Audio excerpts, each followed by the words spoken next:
we hate Marketo.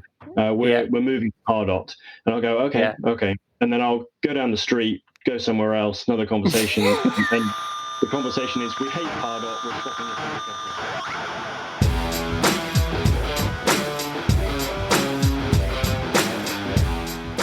Hello and welcome to episode 37 of Rockstar CMO FM. The M is for marketing, the F is well you decide. As you're probably wondering, if the world needs another effing marketing podcast. I'm your host Ian Truscott, founding editor of Rockstar CMO, your regular hit of marketing street knowledge, where we share straight-talking marketing advice from our community of marketing writers and CMOs. You can find us at rockstarcmo.com and as Rockstar CMO on LinkedIn and Twitter.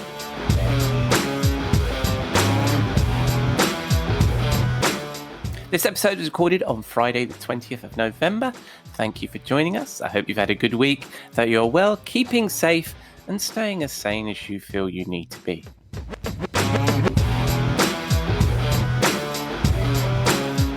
On the set list this week, I will pluck something from the virtual pages of rockstarcmo.com that I'd like you to take a look at. I catch up with Simon Daniels, a marketing operations expert, and we chat about MOPs and the value of hiring fractional talent. And finally, I again retire to the Rockstar CMO virtual bar for a chat with my friend and content marketing guru, Robert Rose.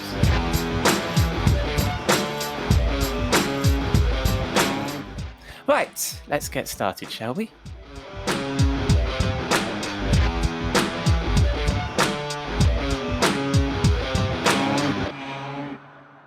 If you've listened to the show before, you'll know I have a final question I ask all my interview guests. What would they throw in the Rockstar CMO swimming pool, our portal to hell for all the bullshit, snake oil, and things that generally annoy us about this wonderful marketing craft? We started this in the very first issue of Rockstar CMO, before we started the podcast. In the backstage Q&As we do with our community of CMOs, there are some wonderful suggestions. The one I want to share this week, and I'll include in the show notes, comes from Amber Osborne, a VR/AR marketing leader who I've chatted to on this podcast, and goes by the wonderful moniker of Miss Destructo on Twitter, the finest Twitter handle of anyone I think we've spoken to here. She threw the crap other marketers tell me on the internet into the pool. And I'm inclined to agree. It's hard to be in marketing, not feel the anxiety and social pressure that a quick saunter through LinkedIn, Twitter, or even your email box can bring, as seemingly each tweet, update, and unsolicited sales email suggests that you are doing it wrong. And here are the top 5, 7, or 10 things you should be doing now. In a world awash with marketing hustle porn, Amber shared a refreshing perspective. I don't listen to 80% of the crap that other marketers on the internet tell me I have to do. And it made me think of the old saying from John Wanamaker that half the money I spend on advertising is wasted. The trouble is, I don't know which half. So we probably need to figure out which 80% of the crap that other marketers on the internet tell me I have to do that we should throw in the pool. I mean, some of it must be good. Amber goes on to say, it is great to learn and try out new things, but use the process that works best for your company. Wise words. The Swimming Pool is a fun series. You can find it at rockstarcmo.com and click on the swimming pool link. I'll include a link to Amber's in the show notes. Take a look. Tell us what you think. What would you throw into our portal to marketing hell?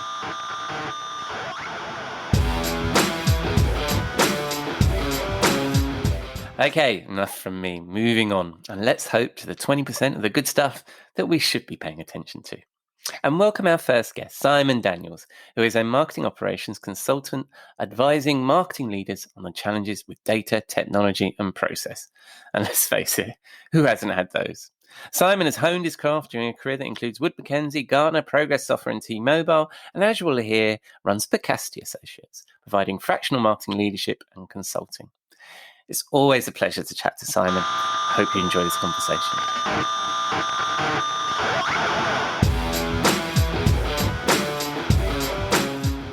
Hi, Simon. Welcome to Rockstar CMO FM. How are you? Very well, thank you. Thanks for having me. Well, you're very welcome. Tell us a bit about yourself and what is it that you do? Sure. So I provide fractional marketing operations leadership to businesses, addressing the operational challenges that heads of marketing are facing. and bringing a little bit of, I like to think anyway, leadership and vision and experience to marketing operations, typically where there hasn't been a function or an individual with that responsibility previously, and doing that in such a way as to not incur the entire expense and commitment of a full-time permanent member of staff, but to fill that gap and help build businesses and marketing functions. Right, and I'll get to that in a moment. Actually, I'm interested in this fractional thing. We see a lot more of that. Right. You spent most of your career, we've not known each other that long, but I know from your background that you spent most of your career in marketing operations. And this might sound a simple question. I mean, I've led marketing teams. I've worked in a lot of marketing teams. How do you define marketing operations? Well, you're right. I like to say that I've been working in marketing operations for 25 years or more, even though the term is only about 15 years old at most, I think. But right. It's one of those cases where I've been doing it since before anybody thought of what to call it. Starting off in what was known as database marketing and kind of progressing from there. And for me, marketing operations really comprises everything to do with data, technology, and process in relation to marketing. It's kind of the infrastructure layer, if you like, that supports the marketing function. And for me, marketing operations is all about driving and facilitating go-to-market strategy, execution, and measurement in order to, as I say, support the wider marketing activities. Right, yeah. And I've worked with some good marketing operations folks, but I've also worked with in teams that have missed the value of having one, shall we put it like that? So what do you think a good marketing operations team brings to a CMO? Why should a CMO have some head of marketing ops? Well, I always talk about marketing operations as bringing order to chaos, and so what a good MOPs team will do for a CMO or a head of marketing is to create that overall sense of reliability, dependency, process, and routine, if you like, almost, so that a CMO knows that the machine of marketing is functioning and firing on all cylinders, and that the bigger picture of strategy and everything else that goes into marketing can be executed and undertaken, safe in the knowledge that everything is there to make that happen when it comes time to actually execute on those plans. Right. So it's like building the marketing machine. Yeah, I think so. I sometimes talk about marketing operations as being the kind of, the back of the band. It's the rhythm and bass section. So it's not necessarily flashy, although there's the odd drum solo every now and again.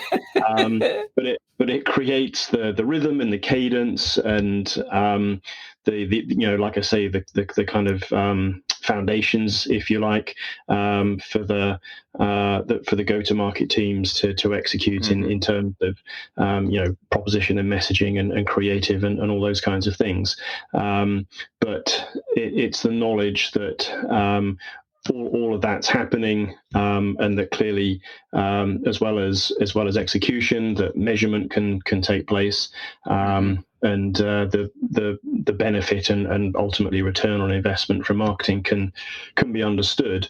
But equally, for me, it's important that marketing operations is not seen merely as back room, or that it's just a sort of a service provider to marketing.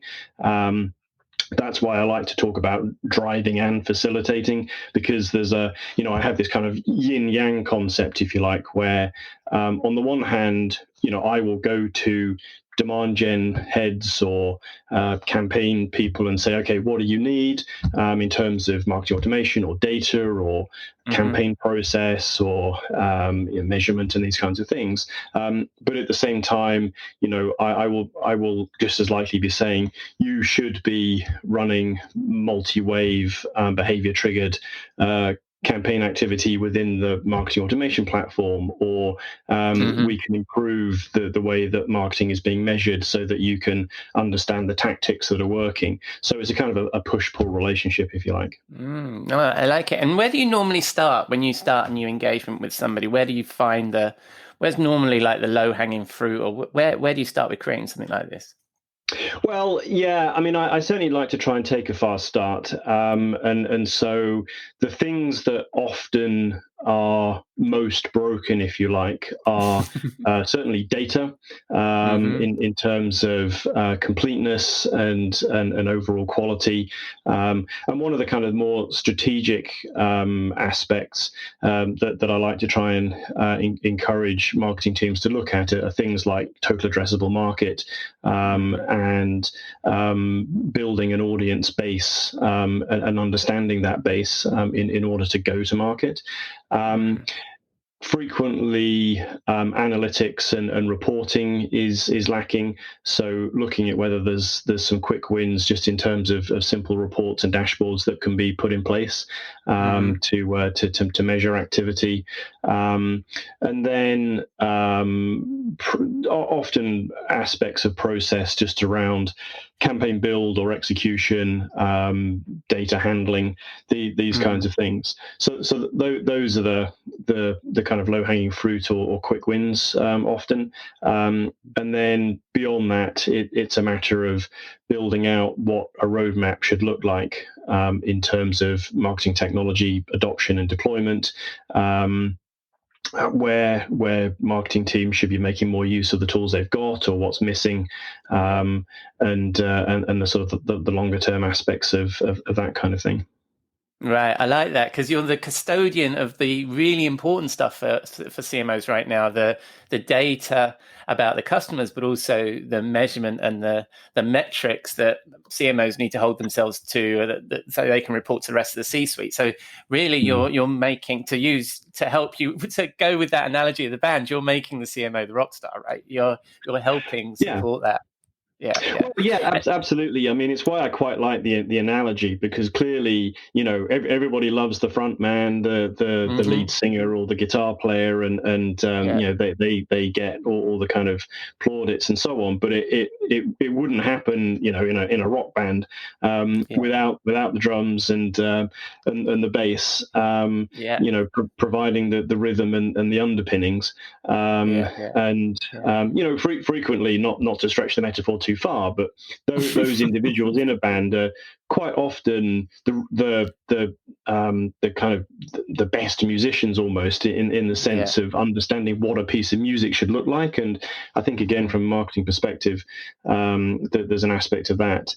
And it's interesting, actually, in talking about data, I sometimes get a bit annoyed when people talk about data and then what they mean is people, audiences, if you like. So, I mean, right now I'm handling a lot of event data in the sense of attendees and registrants and booth visitors and these kinds of things. But really, it's not data. It's lists of people. The data that goes around it is their interactions and behavior and maybe some attributes of them and so on. And that's the other side of the data coin, if you like, that certainly CMOs and marketing teams all together need to be concerned about. Right. And you also made reference there to technology just a moment ago, which is a bit like the producer with all the buttons behind the mixing desk. What do you tend to find in terms of technology, in terms of adoption and maturity in most of the clients that you work with? Are we overloaded with tech at the moment, or do you think there's still headroom in the sorts of clients you work with? Well, clearly, technology is crucial to marketing operations. It's a crucial element, and sometimes I get into conversations about marketing technologists or heads of marketing technology as opposed to head of marketing operations. And for me, marketing technology is very much part of marketing operations. Actually, and this is something I do mean to try and put a little blog post together about, but there's a tendency to create marketing operations job titles that have an appendage. So I once had a head of marketing operations and technology job title, and you come across head of marketing operations and analytics and productivity, or I'm actually making a list of them as I come across them. And for me, and I take a fairly purist view to marketing operations anyway, but for me, you don't need the extra bit. So technology is marketing operations, or marketing operations is technology, I should say. Right. So anybody in MOPs needs to have a technology understanding. Is that what you're saying? Well, certainly they do, although that gets into an interesting discussion as to both the skill set of a marketing operations specialist, if you like, and indeed a team. And not to get too drawn, of course, from your actual question, in terms of technology adoption, I guess it's pretty obvious to say that there's a kind of Goldilocks, not too much, not too little, and certainly, going back to what we were saying about first steps in a new engagement or assignment, understanding the technology stack and what's there, and whether there's too much or too little is crucial. And obviously duplicate technology or overlapping technology, it doesn't make any sense from a management point of view, and from a just the cost of it and so on. Marketing technology is important, and part of your role is to evaluate what it is that people have and where the gaps are, right? And to get that across. And also, I think that's come across as well that marketing operations and marketing technologists, there's some overlap there, and that actually MarTech sits within marketing operations, and as a group you need to have that kind of tech savviness, data structures, and all that kind of stuff. So very back to the beginning of the introduction, you talked about yourself as a fractional marketing executive, and we're seeing a lot more of that as a growing band, helping businesses on a part-time basis. And you touched on a little bit of the value of that. Well, I mean, I know you're slightly biased, I guess, but what's the value you think that fractional talent is bringing to CMOs at the moment? Yes, indeed. I would only have to confess or profess to being biased, but as I was touching on, essentially, particularly within scale-up businesses, to use that term, which is where I'm finding myself working. So not startup, not small businesses exactly, but certainly not corporates or enterprises. There's just a point where the growth itself is starting to bring in the complexity and scale that bigger businesses are experiencing, and what's needed is some, as I say, higher level guidance and vision as to what things should look like. So while a business could certainly hire, a marketing operations manager or a specialist and just sort of point them at stuff and say, do this. What I bring, or at least what I believe I bring, is an ability to sort of take a step back and look at a wider situation. So, for instance, I'm talking to a business at the moment, and they've got, going back to the point about technology, almost, they've got a couple of sort of marketing automation email platforms, and perhaps a lack of process and so on.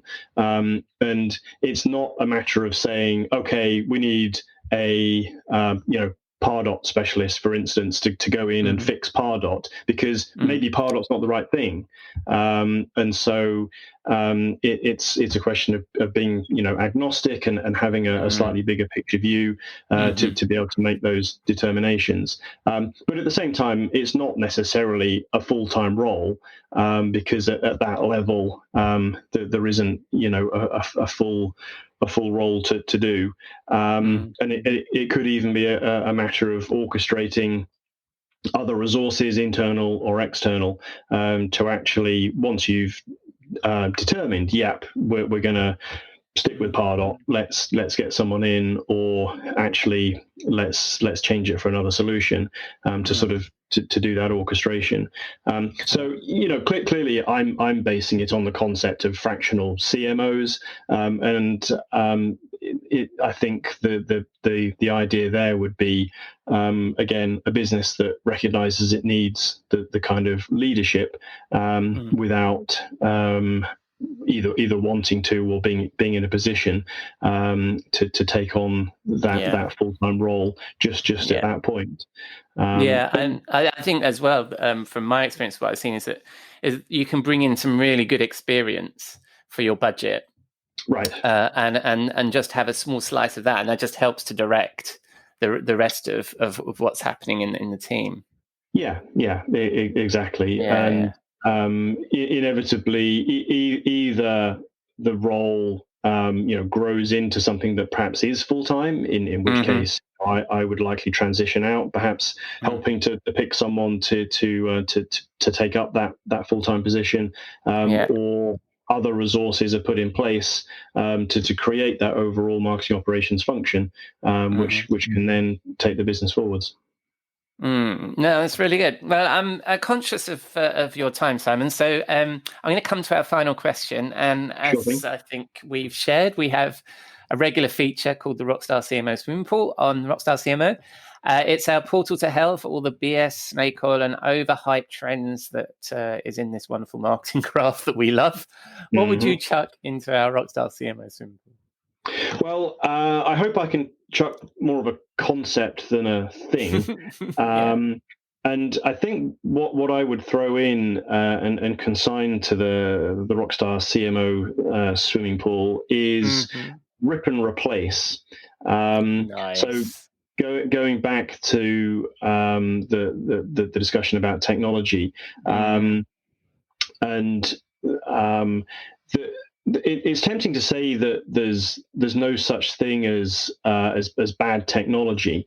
That might be a bit of a sweeping statement, but looking at all the mainstream tools and technologies and so on, it's not that any of them are really particularly poor. They simply wouldn't survive in the market if they were. And yet, the number of times I'll go into a prospect or a client or just be in a conversation, and people will say, "Oh, we're getting rid of our marketing automation platform. We hate Marketo. We're moving to Pardot." And I'll go, "Okay." And then I'll go down the street, go somewhere else, another conversation, and the conversation is, "We hate Pardot. We're swapping it for Marketo." and I'm left thinking, well, everybody can't be right or wrong. So we should at this point out that there are other marketing automation platforms to hate. You're not just picking on those guys. Yes, indeed. There are many. No, I'm not picking on them, and I hope. I hope that the tongue in cheek is audible. But of course, the point I'm making is that neither of those two platforms nor any others are terrible. As I say, there's no such thing as bad technology. The full sentence is there's no such thing as bad technology, only bad implementation. Yes. And so when people talk about rip and replace, what I always try and say is, have you considered just looking again at what you've got?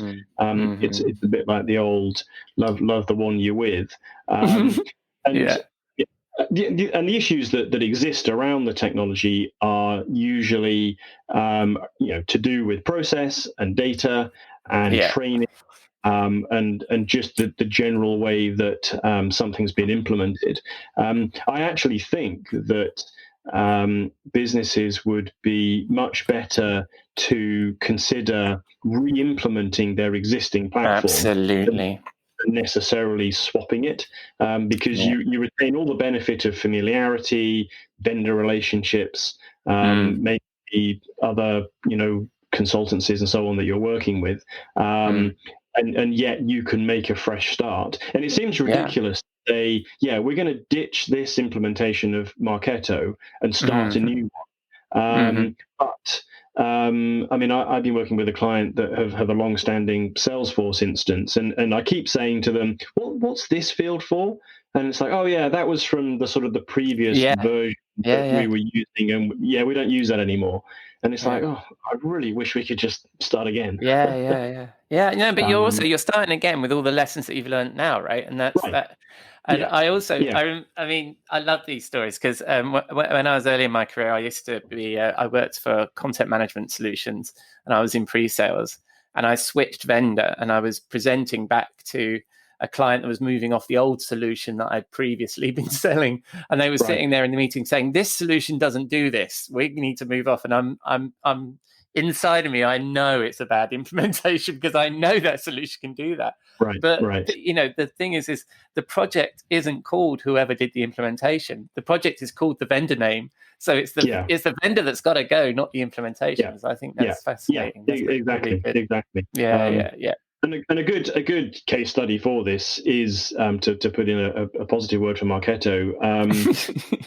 Marketo EMEA, I think, did exactly this. Now, clearly, Marketo did not throw out Marketo, or Adobe did not throw out Marketo. But the point is that they did a re-implementation. They literally said, our instance of Marketo that we are using internally, and our own champagne that we're drinking is past its best. Let's start again. And I think that's a great tip. I think it's a great tip. I think it's a great tip. Well, that's fantastic, Simon. We should get you back on because I could talk about marketing technology probably all day, and also marketing operations, obviously. So, if people need some advice or looking to learn a little bit more about you, where can they find you when they spin the dial on the interweb, Simon?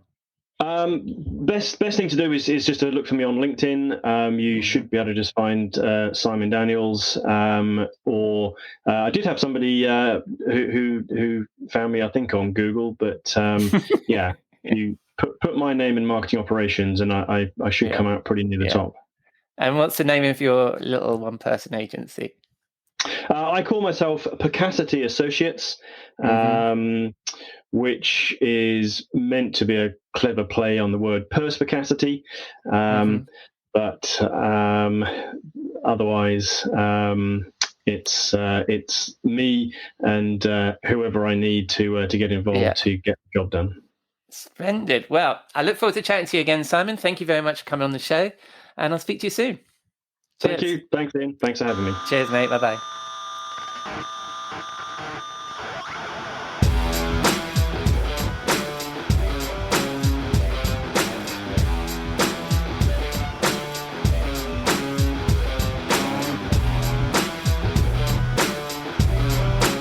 Thanks, Simon. I love that point about technology and bad implementations, man. I could talk about that for ages. And as we mentioned, you can find Simon on LinkedIn and Twitter, and I will include his links in the show notes. Right, it's Friday evening here at the London Rockstar Penthouse. Time to wind down for the weekend. And what better way than to join my friend and content marketing mentor, Robert Rose, in the Rockstar CMO virtual bar.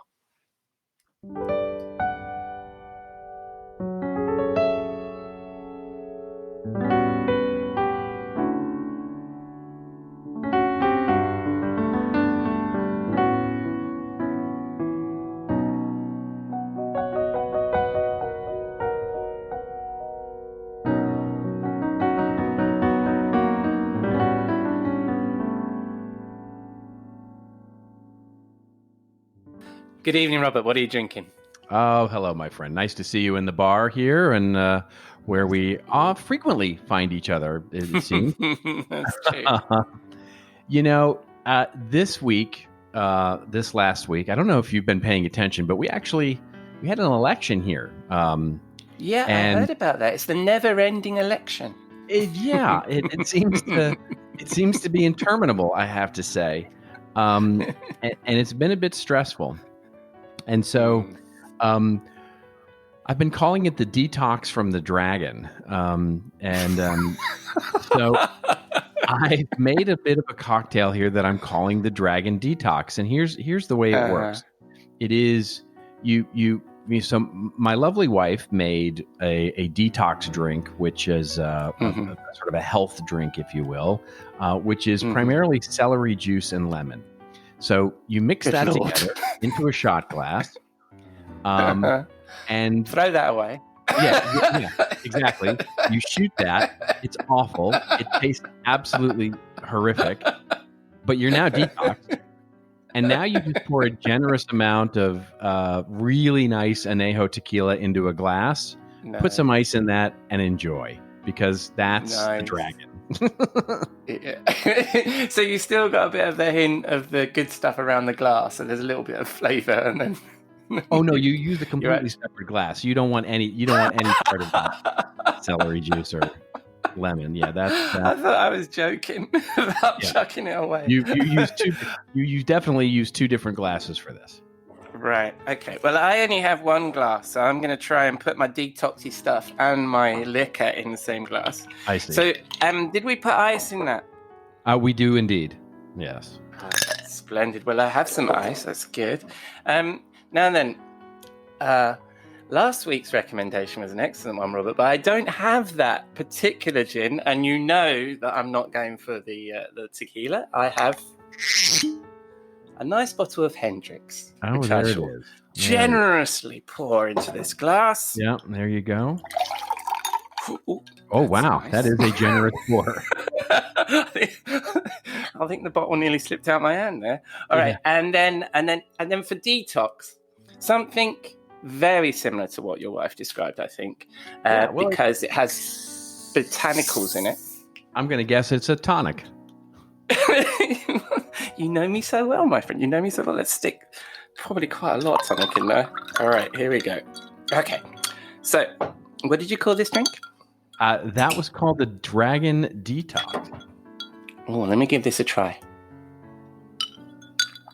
Oh, that's very good. That's very nice. I like that. Yes, indeed.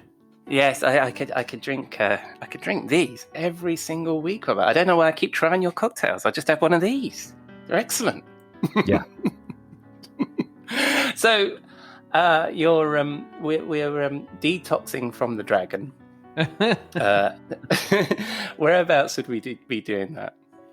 Well, I think, it is getting to be cool out everywhere. We are finally getting some fall weather here in Los Angeles, and I suspect it's the standard gray there in London. I don't know how true that is.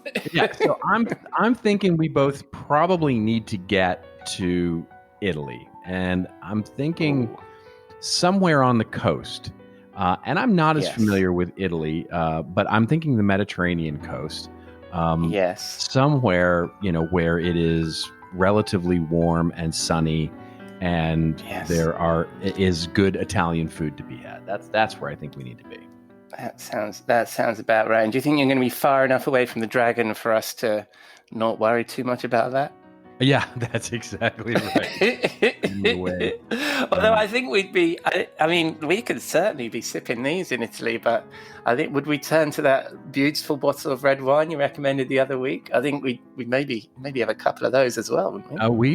We may very well. We may very well move out of, we're not in Tuscany. We're not in central Italy anymore. We're down now on the coast. And so perhaps, it was funny when I have visited Italy, it's the one place where when you walk into the restaurant and they just give you red wine, and it's the most amazing it doesn't matter, it just it's whatever they've pulled off the shelf and pulled from the local vineyard. It's just it's an amazing bottle of wine that you've never heard of nor seen or really even has a label. It just they just pour it into a glass and there you go. Yeah, I'm a huge fan of Rioja and Spanish Rioja, and when I'm in Spain, just pour me anything you like. Yeah, it's going to be good. Well, So we've escaped the dragon. We're sipping these. We're looking over the Mediterranean, some beautiful sunshine, nice warm evening.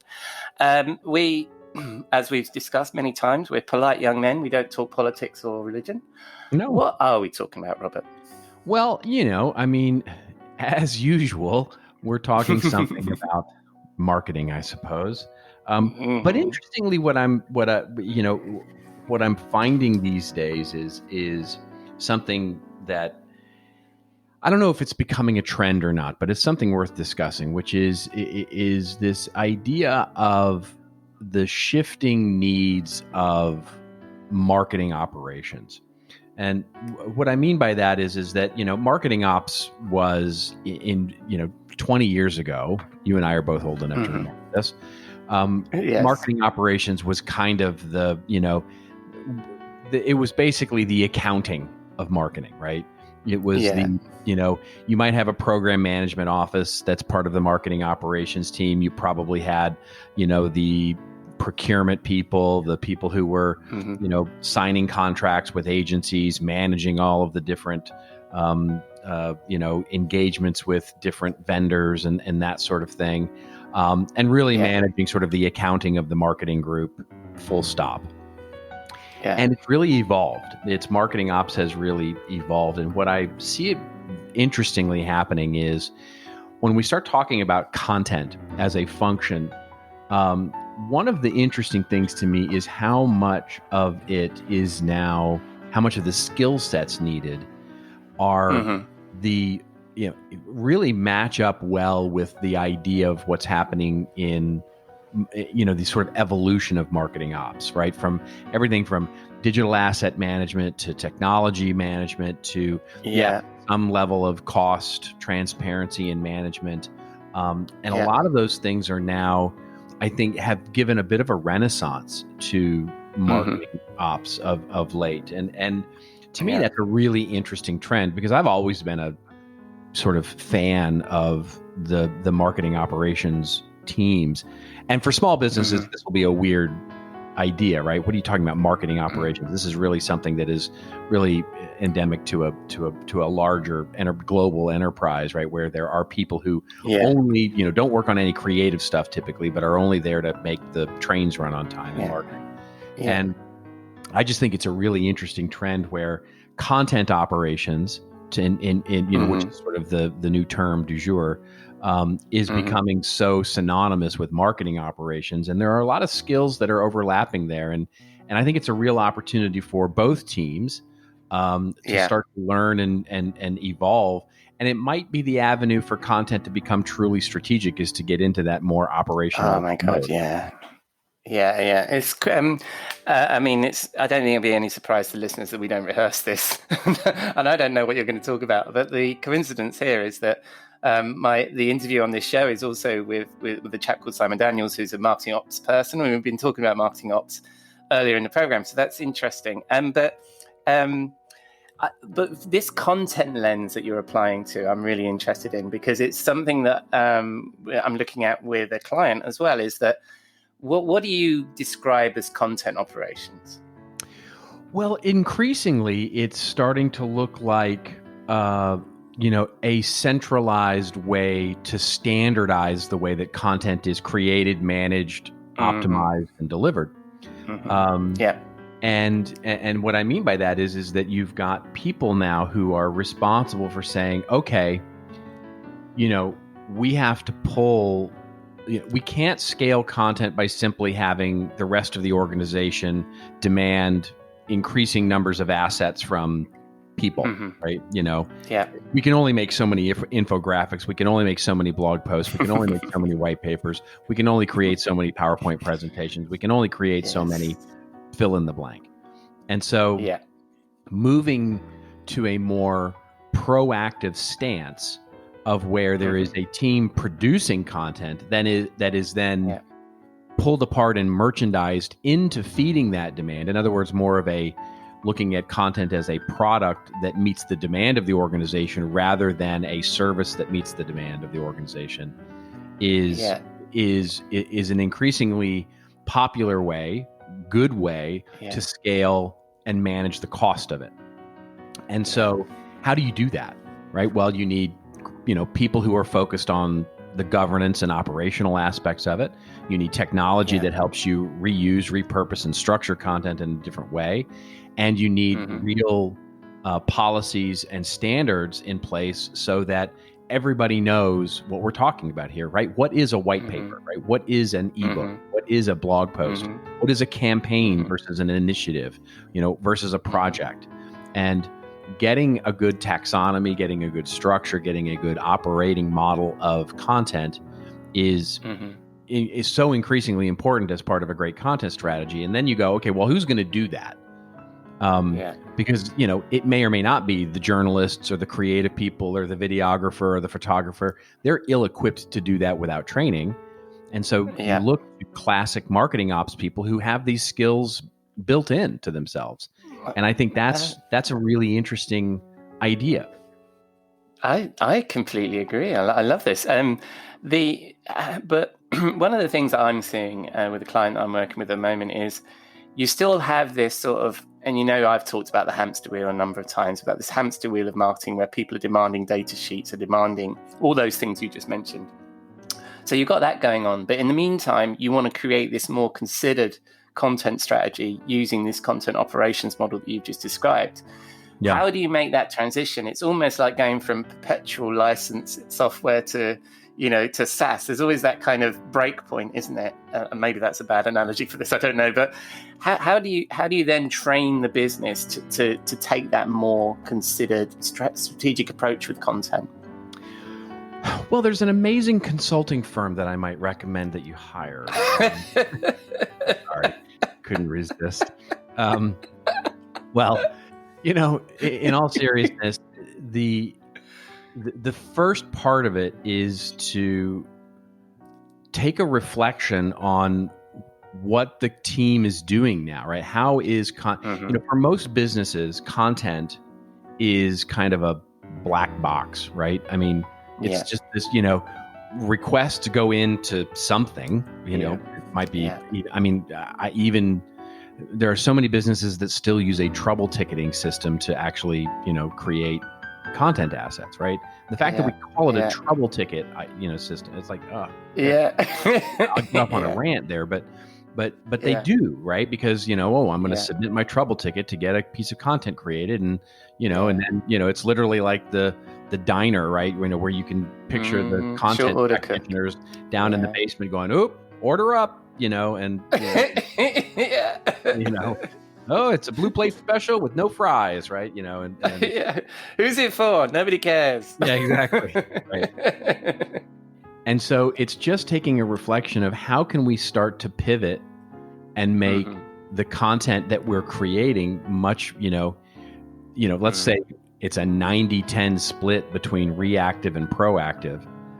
And that 10% proactive is us basically sitting in front of a monitor, with a tear rolling down our face saying, I wish I had the time to actually create something really cool. And can you start to switch it, right? Can we start to say no? Can we start to actually pivot the team so that we're, that we're 60-40, 50-50, even 40-60, proactively creating content that is merchandised so that we're working and get ahead of the game. I mean, so that the count, so many times I'll talk to a content team and I'll say, tell me about your content calendar. And they'll say, well, it's calendarized, but it's just a to-do list of all the stuff we have to do. Yeah. It's not a strategic editorial calendar. It's just a task list. Yeah, I love the tier that you just painted. I love that idea of us sitting there in front of our monitors with tears rolling down our eyes, and that's so true, and it just so resonates with many organisations that you're this short order cook, that your content, you actually created a content factory that's making things on demand just in time, rather than a content library or something that's more of a considered. Here are some things, now go campaign those things. What's funny is we don't even really create the factory. The belabored metaphor that I often use is that what the content team gets good at doing is hacking together airplanes, right? But we never bother to actually create the factory. We just, it's just how good can you get at hacking together, this week it's a biplane, next week it's a bomber, and the next week it's a jetliner, and we hack them together as best as we can. And sometimes we get something that flies and but we don't even really, even though we call it the content factory, nobody really bothers to build the governance, the processes, even the sort of automation that a factory would preclude or would include, and it's more of a workshop, really, then, isn't it? It's more of a crafty workshop. Where we're sort of beaving away, hammering at things. Right, but then there's a step beyond that, which is okay. But let's make a factory of stuff that we want to produce instead of the different kinds of airplanes orders that are coming in. No, that's a really good thought, and it really resonates with me. Thank you, Robert. And I'm sure that we would enjoy these drinks while we were discussing that and making these huge plans. And I mean, the resistance to this that you actually taught me all them years ago was to ask why, which helps to break that hamster wheel cycle, I think. So I think that was always. That was always the thing. So I can't help but recommend that people should talk to Content Advisory, right, and ask you for your advice. So it was nice that you slipped that in. So Robert, where if people want more of this kind of advice, where are they going to find you? Well, if you're looking for more of that, you can certainly get it at our website, which is contentadvisory.net.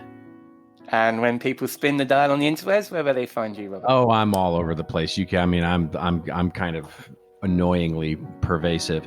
On Twitter, I'm Robert_Rose. On LinkedIn, just do a search, you'll find me. Blah blah blah. Splendid. Isn't annoyingly pervasive the goal of social media? Aren't we all trying to be that? Yes, it is. That I should get a T-shirt that says I'm annoyingly pervasive. Yes. And you'll be right up there with all the cool kids. That's right. Exactly right. That's right. Well, it was a joy as... Oh, yeah, you and Gary V, absolutely. Well, it was a joy as ever, Robert. Will I see you in the bar next week? You will indeed. Oh, one thing. Happy Thanksgiving for next week. Hope you've got some nice plans for your family. I do indeed, yes. We are going to take some time away and get it away. Nice. So thank you very much for that. No, you're very welcome. And I'll see you after all the festivities. I hope you don't burn your house down with a turkey or something. Thank you. I'll enjoy. Cheers, mate. Bye-bye.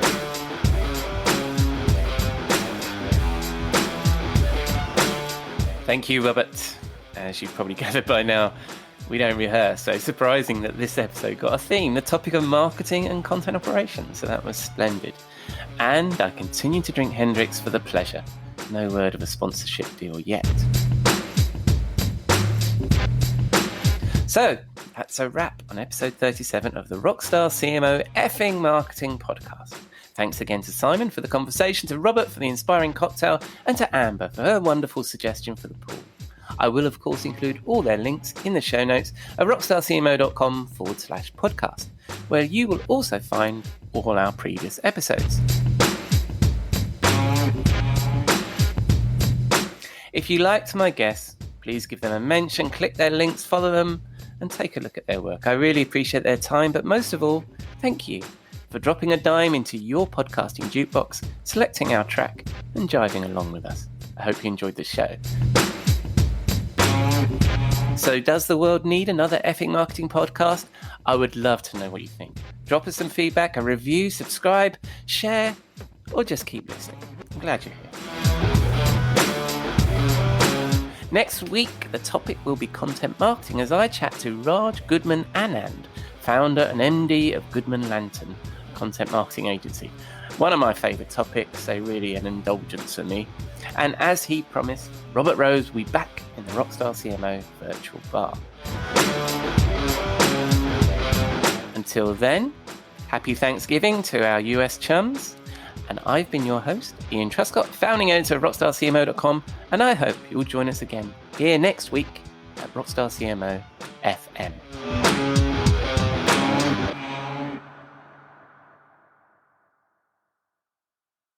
You may know you're listening to this show along the Marketing Podcast Network, but did you know there are other great shows on MPN to help your business?